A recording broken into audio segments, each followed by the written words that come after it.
अहिंसा एवं करुणा के अवतार श्रमण भगवान महावीर के पावन पुनीत चरणों में सादर कोटि कोटि वंदन अभिनंदन। ध्यान योगी युग प्रधानाचार्य पूज्य श्री शिव मुनि जी महाराज साहब, संघ गौरव उप प्रवर्तक परम सेवा भावी पूज्य गुरुदेव श्री प्रेम सुख जी महाराज के पावन पुनीत चरणों में सादर कोटि कोटि वंदन अभिनंदन। आदरणीय मुनिवृंद, उपस्थित धर्म प्रेमी बंधुओं, माताओं एवं बहनों, आप लोग श्रवण कर रहे हैं वीतराग श्रमण भगवान महावीर की अमृतमय वाणी श्री ठाणांग सूत्र के माध्यम से। ठाणांग सूत्र में भी आप श्रवण कर रहे हैं चौथे ठाणे के संबंध में, और चौथे ठाणे में 4 प्रकार की कथा, 4 प्रकार की विकथा के विषय में आपने सुना था, और आगे अन्य सूत्र के माध्यम से कहा है 4 प्रकार के पुत्र कहे गए हैं कि पुत्र जो है 4 प्रकार के होते हैं। कौन कौन से? अतिजात पुत्र, अनुजात पुत्र, अवजात पुत्र और कुलांगार पुत्र। ये 4 प्रकार के पुत्र बतलाए गए हैं। आप कहोगे पुत्र तो पुत्र होता है, 4 प्रकार कहां से आ गए? इनको एक रूपक देकर के एक भाव कहने का प्रयत्न आगमकार ने किया है। पहला पुत्र कहा गया अतिजात। अतिजात उस पुत्र को कहते हैं जो पुत्र अपने पिता की विरासत को उनके जीते जी या उनकी मृत्यु के बाद उस विरासत को बढ़ाता है, धन संपत्ति को बढ़ाता है, मान सम्मान को बढ़ाता है, उनकी गुण गौरव गाथा को बढ़ाता है। तो जो पिता के स्वर्गवास या उनके जीते जी धन, इज्जत, मान, प्रतिष्ठा, विरासत, उन चीजों की जो वृद्धि करे, बढ़ोतरी करे, उसको कहते हैं अतिजात पुत्र। ऐसा पुत्र सबसे अच्छा है। दूसरे प्रकार का पुत्र कहा गया है अनुजात। अनुजात कहते हैं जो पुत्र अपने पिता के जीते जी या मृत्यु के उपरांत भी ना तो उनकी इज्जत, धन, मान, प्रतिष्ठा, विरासत को ना तो घटाता है ना बढ़ाता है, बस जैसी वो सौंप दी उन्होंने, जैसी उन्होंने प्रदत्त किए दी है, उसको बस बचा के रखता है। ना माइनस में लेके जाता, ना प्लस में लेके जाता है, यथा स्थिति बना करके रखता है। ये यथा स्थिति बना के रखना, वृद्धि भी ना करना और हानि भी ना करना, उसे कहते हैं अनुजात पुत्र। और तीसरे प्रकार का पुत्र बतलाया है अवजात पुत्र। अवजात पुत्र कहते हैं जो अपने पिता के जीते जी या उनकी मृत्यु के उपरांत अपने पिता के धन, मान, सम्मान, इज्जत, प्रतिष्ठा, कुल गौरव को जो नीचे ले जाता है, डाउन करता है, माइनस में ले जाता है, कलंकित करता है, बदनाम करवाता है, उसे कहते हैं अवजात। और ये जो 3 प्रकार के अभी मैंने पुत्र बताए, इनकी कोई कमी तो है नहीं। तीनों प्रकार के पुत्र आपको खूब मिल जाएंगे। और चौथे प्रकार का पुत्र बतलाया है कुलांगार। कुलांगार कहते हैं कुल के लिए अंगारे की भांति। अंगारा जो होता है दहकता हुआ, जलता हुआ, लाल सुर्ख, वो जहां गिरता है, जहां उसको हम डाल देते हैं, उस जगह को जलाता है, भस्म कर देता, राख कर देता है, स्वाहा कर देता है। तो कुलांगार कुल का अंगारा।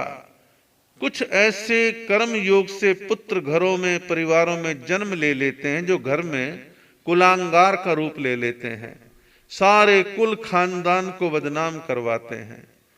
घर परिवार के स्त्री पुरुष कहते हैं कमाल है, ये ऐसे कहां से हमारे कुल में जन्म ले गया, हमारे कुल में तो बड़े अच्छे अच्छे लोगों ने जन्म लिया है, ये पापी, ये दुष्ट कहां से आ गया, ये कुल कलंक कहां से आ गया। सबकी नाक कटवा दी, सबका अपमान करवाता है, सबको नीचा दिखवाता है। कितनी बदनामी हो गई है, पुलिस इसके पीछे पड़ी है, इसके दुश्मन इसके पीछे लगे, ये औरों से दुश्मनी पालता रहता है और इसने हमें कहीं का नहीं छोड़ा, हम तो मुंह दिखाने लायक नहीं रहे। ऐसी स्थिति क्या है? ये कुलांगार पुत्रों की है।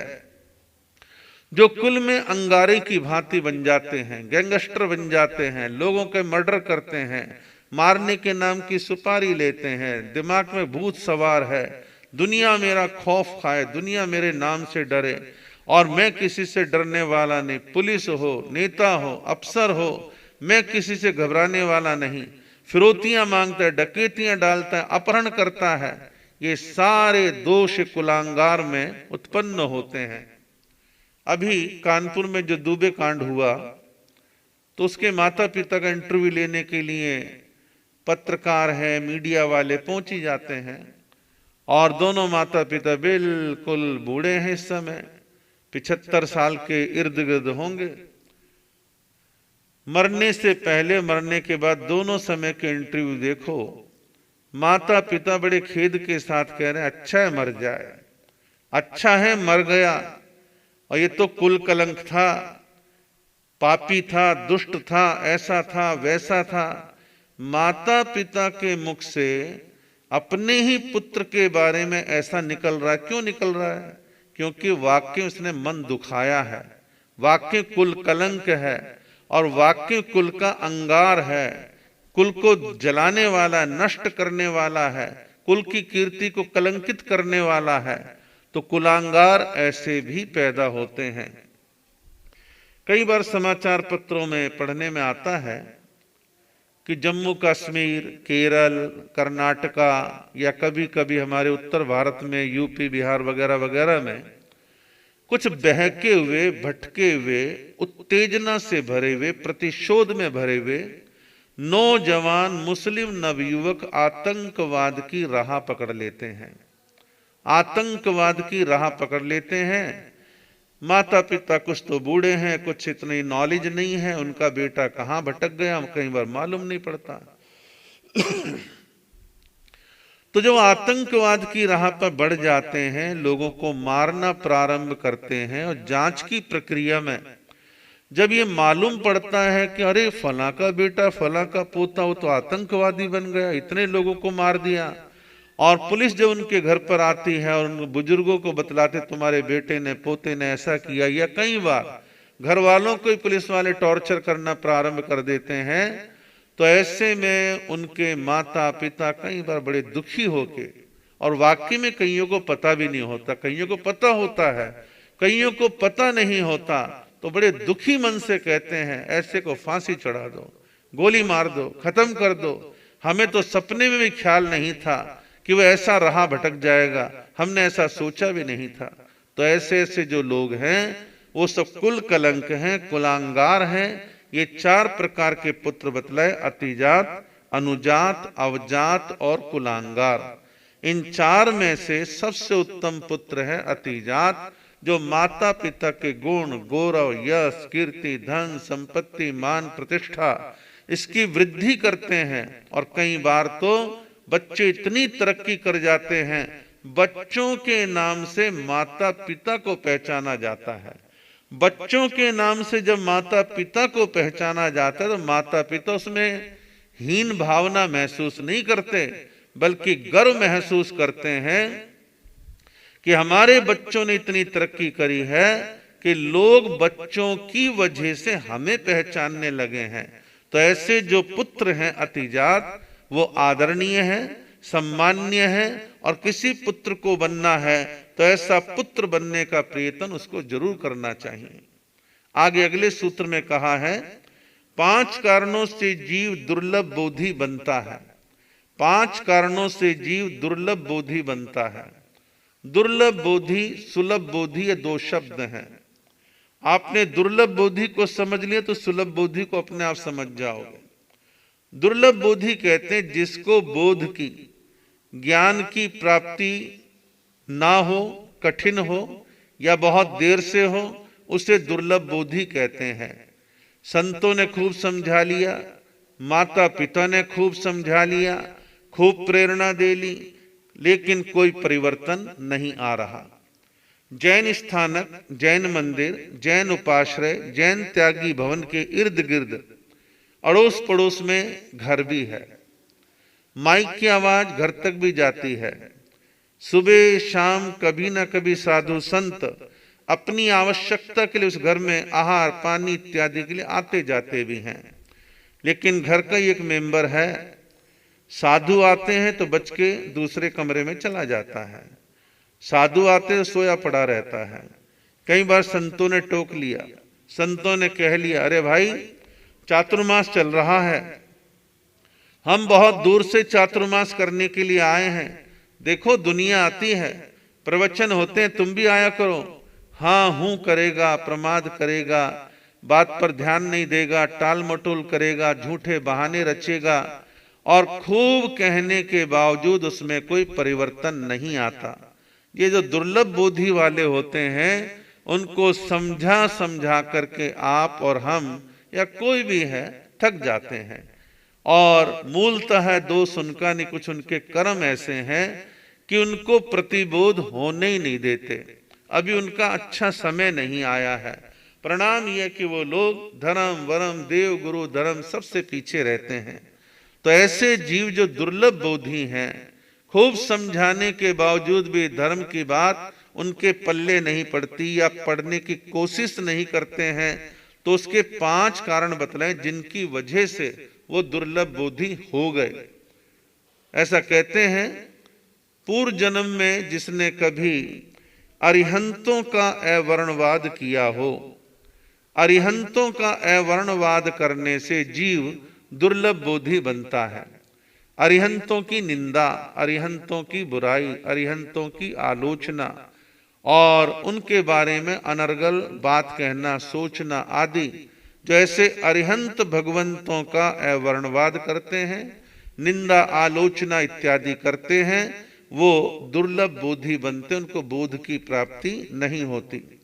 दूसरा प्रकार बतलाया है, अरिहंत प्रज्ञप्त धर्म का अवर्णवाद करने से। अरिहंत के द्वारा प्रज्ञप्त यानी कहा हुआ प्रारूपित जो धर्म है उसका अवर्णवाद करने से जीव दुर्लभ बोधी बनता है। किसी ने उत्तेजना में आके कहने लग गया, कुछ नहीं अरिहंत तीर्थंकरों ने जो अहिंसा की, सत्य की, अचौर्य की, ब्रह्मचर्य की, अपरिग्रह की बातें कही हैं, ये सब यूं ही है, सब पोथे पन्नों में है, प्रैक्टिकल नहीं है। मैं तो इन चीजों को मानता नहीं हूं, मैं ये अहिंसा को नहीं मानता, हिंसा में कमजोर बनाती है। इस प्रकार की बातें जो हैं उल्टी उल्टी बातें करते हैं और उनके प्रज्ञप्त धर्म के बारे में अनेक तरह की बातें करेंगे। हाँ ठीक है, रात्रि भोजन की बात जो करी थी ना उन्होंने उस जमाने में, तब लाइट कहाँ थी, तब करी थी, आज तो लाइट है, हम तो रात को खाएंगे। आलतू फालतू के कुतर्क करते हैं। परिग्रह के लिए कहो तो इसको मानने को तैयार नहीं, हम तो पैसे को खूब जोड़ेंगे, खूब मल्टीप्लाई करेंगे, आदि आदि उनके सिद्धांतों को ना मानना, उनकी आलोचना, निंदा और अवर्णवाद करना। तो जो ऐसे अरिहंतों के बताए मार्ग की आलोचना, निंदा, अवर्णवाद करता है वो जीव दुर्लभ बोधी बनता है। तीसरा कहा है, जो संघ में आचार्य उपाध्याय का अवर्णवाद करता है वो जीव दुर्लभ बोधी बनता है। संघ में आचार्य उपाध्याय एक व्यवस्था का नाम है। चतुर्विद संघ कहीं ना कहीं उसमें अपनी भूमिका निभा के उनको आचार्य उपाध्याय के पद पर प्रतिष्ठित करते हैं। सामान्य साधु की अपेक्षा उनमें धर्म शासन के प्रति, ज्ञान के प्रति एक विशिष्ट जागृति होती है। तो ऐसे आचार्य और उपाध्याय को लेकर के कई बार जो आलोचना और निंदा करते हैं, अवर्णवाद करते हैं, ऐसा अवर्णवाद करने वाले साधु साध्वी भी हो सकते हैं और ग्रस्त में रहने वाले श्रावक श्राविका भी हो सकते हैं। जो ऐसा अवर्णवाद आचार्य उपाध्याय का करते हैं उनके खिलाफ षड्यंत्र रचते हैं, छिद्रान्वेषी बन के उनके गुप्त रहस्यों को प्रकट करने का प्रयास करते हैं, अनेक तरह की कमजोरियों को ढूंढते रहते हैं। ऐसा जो आचार्य उपाध्याय का अवर्णवाद करते हैं ऐसे जीव दुर्लभ बोधी बनते हैं। दुर्लभ बोधी होने का चौथा कारण बतलाया है, चतुर्विद संघ का अवर्णवाद करने से। चतुर्विद संघ का अवर्णवाद करने से, चतुर्विध संघ में साधु, साध्वी, श्रावक, श्राविका, इन चारों को मिलकर हम तीर्थ कहते हैं, संघ कहते हैं, चतुर्विध संघ कहते हैं। ऐसे आदरणीय, पूजनीय, सम्मान्य चतुर्विध संघ की हमेशा निंदा करना, आलोचना करना, बुराई करना, टांग खिंचाई करना, साधु संस्था की बुराई भी कर लेता है और श्रावक श्राविकाओं के संघ की भी बुराई कर लेता है। तो जो लगातार हर समय आलोचना आलोचना आलोचना करता रहता है वो दुर्लभ बोधि बनता है। तो इस प्रकार के काम करने वाले लोगों को चिंतन करना चाहिए कि आप अपने जीवन में सकारात्मकता लाएं। कदाचित कदाचित चतुर्विध संघ में मैं ये नहीं कहता कमी नहीं हो सकती, कमी हो सकती है, लेकिन आप पॉजिटिव विचार रख करके उसको ठीक करने की कोशिश करें। आप स्वयं चतुर्विध संघ का एक हिस्सा हैं, तो आपका काम है उस संघ की सार संभाल करना, डैमेज कंट्रोल करना, चीजों को सही रूप देना। कल व्हाट्सएप पर किसी ने 3 साल पहले कोई घटना, सत्य थी असत्य थी केवल ज्ञानी भगवान जाने, एक साधु के बारे में कोई विपरीत बात थी, वीडियो के रूप में शेयर कर रखी थी। मैंने देखा, मुझे याद था कि घटना है तो 3 साल पुरानी है। 3 साल पुरानी बात को यह आज गा रहा है, प्रचार कर रहा है, व्हाट्सएप पर ऐसे शेयर कर जैसे बहुत बड़ा तीर मार रहा है या धर्म शासन की प्रभावना कर रहा है। तो मैंने 2 लाइन लिखी, गलत है, पर्यूषण आ रहे हैं, माहौल को गंदा मत करो। मेरे कमेंट्स के बाद 2-3 का कमेंट्स और आया कि सही है, ऐसा नहीं करना चाहिए, गलत बात है। तो हम इतने गंभीर बने कि मैं ये नहीं कहता कि आप माइनस पॉइंट को दबा दें, उसको ठीक करने की कोशिश करें। ये माने समस्या मेरे अपने घर की है, घर यानी संघ, मेरे अपने संघ की है। समस्या है तो मेरी है, माइनस है तो मेरा है, प्लस है तो मेरा है। तो मैं अपने संघ को इस प्रकार से बीच चौराहे पर उसकी धज्जियां नहीं उड़ाऊं। मैं कोई सड़क छाप पत्रकार नहीं हूं। इस प्रकार की सोच जो है चतुर्विध संघ के प्रत्येक अंग का कर्तव्य है। साधु हो, साध्वी हो, श्रावक हो, श्राविका हो, सबका ये फर्ज बनता है कि चतुर्विध संघ की अवहेलना, आलोचना, निंदा, व्यर्थ का वितंडावाद करने का प्रयत्न ना करें। जहां आपको अपनी तकलीफ कहनी है कहें, लेकिन अंतरंग में कहें। आज सोशल मीडिया जहां उसके बहुत सारे प्लस पॉइंट हैं वही माइनस पॉइंट भी है कि आप एकदम से किसी चीज को, गलत चीज को वायरल करते हैं तो पूरे समाज में गलत वातावरण का निर्माण होता है। समस्या एक कोने में इतनी सी थी, आपने इतनी फैला दी। आवश्यकता है कि हम इन चीजों में समझदारी, बुद्धि, विवेक का परिचय दें और कोई भी ऐसा काम कार्य ना करें जिससे कि संघ की अवहेलना होती हो। छोटी छोटी बात पर पुलिस थाने पहुंच जाना, छोटी छोटी बात पर कोर्ट के नोटिस पहुंचाना, ऐसा एक फैशन सा लोगों ने बना लिया। मैं समझता हूं आपके अंदर यदि गंभीरता है, नैतिकता है, आप गांधीवादी तरीके से, सत्याग्रही तरीके से आप अपनी बात को अपने संघ में कहें, समाज में कहें, साधु समाज में कहें, तो देर सवेर आपकी बात को सुना जाएगा। कोर्ट कचहरी में तो जज हंसते हैं, वकील मजा लेते हैं, फीस लेते हैं। आवश्यकता है ऐसा तमाशा बनाने वाले लोग थोड़ा सा बचें। चतुर्विध संघ का अवर्णवाद करोगे तो दुर्लभ बोधि बनोगे, आपको आगामी भाव के अंदर बोध की, ज्ञान की प्राप्ति नहीं होगी। 5वां कारण दुर्लभ बोधि बनने का बतलाया है, देवों का अवर्णवाद करना। देवों का अवर्णवाद करना यानी देवी देवता की आलोचना, निंदा, बुराई करना। अब 2 बातें हैं इसमें, थोड़ा विवेक से इसको समझने की आवश्यकता है। ये सत्य है और हमारे शास्त्रों में वर्णन है, अच्छे से वर्णन है। तीर्थंकर भगवंतों ने कहा है, देवलोक हैं, देवी देवता हैं, उनकी आयु, उनके वहां के सब हिसाब किताब, सब बातों का वर्णन आप लोग सुनते भी हैं, पढ़ते भी हैं, तो ये श्रद्धा तो रखो भी देवी देवता होते हैं। अब इसमें एक बात का विवेक रखना कि जहां देखो सिंदूर पोत के पत्थर रख दिया, मान लो देवता, हर गली के नुक्कड़ पे पत्थर रख दिया, मान लो देवता, जहां जहां वहीं देवी देवता देखने लग जाओ, तो ये इस प्रकार का जो मिथ्यात्व है उससे आप अपने विवेक से बचें। और कुछ लोग अपनी प्रतिष्ठा या धन के लालच में या वाहवाही के लालच में एक कृत्रिम वातावरण पैदा करते हैं कि मेरे अंदर इष्ट है, मेरे पास दैविक शक्ति आती है, यदि वो असत्य बोल रहा है तो महामोहनीय कर्म भी बांधेगा। और इस प्रकार कई बार जाने अनजाने में फिर देवी देवताओं की धारणा को लेकर के तर्कवादी लोग आलोचना भी करेंगे।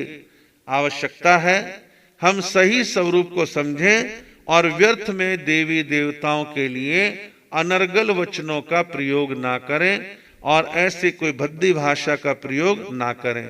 लेकिन इतना भी मैं कह दूं कि वीतरागता के मार्ग पर चलने वाले साधु साध्वी, श्रावक श्राविका के लिए देवी देवताओं की पूजा इष्ट नहीं है, वो कोई लक्ष्य नहीं है।